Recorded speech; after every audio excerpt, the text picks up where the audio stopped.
That's one of the things that I've noticed over the last maybe 2, 3 years that we've seen sort of an increase in deals going sideways, after the fact has been there are a lot of items that they did not find, and, I mean, you're talking about people that did quality of earnings, had really good legal, had people within the industry come in and look at it, have fractional CFOs, and they're still not finding sometimes items that a seller did not disclose, and sometimes it's not on purpose. The seller just kind of doesn't realize, oh, well, I have these expenses over here that are taken care of by maybe another business or something like that, and then it's going to be transferred to the books after the fact, and the buyer had no clue.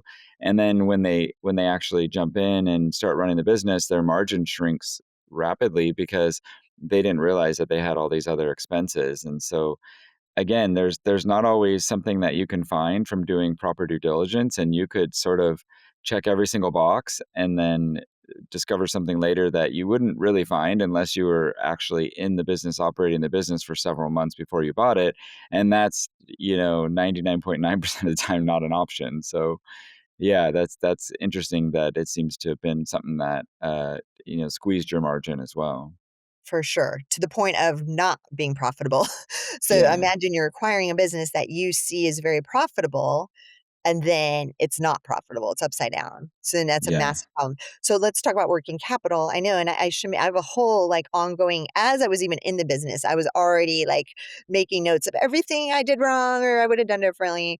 So, one of the I'd say but I haven't put them in order yet of, like, what were probably the biggest ones, but I think this was the biggest one, was the working capital. So and again, you're in this world, and I'm a bootstrapper by nature. So my first company, I started with $300, like, in a Oh, vacuum wow. cleaner, which is my cleaning company, and I was, like, 23. So I like, this one, I went too far in. So I jumped on it because it was a good deal, again, because I thought it was profitable. So I jumped on it, but I had to drain my savings, I had to borrow, I had to, I just to buy the business.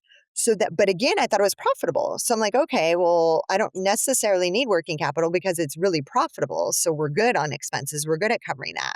But again, that was not the case. Thank you all for listening to Before You Buy or Sell a Business. If you found value in this episode, please follow the show, leave a positive review, and share it with someone. For more information, check out jaredwjohnson.com. We'll see you all next time.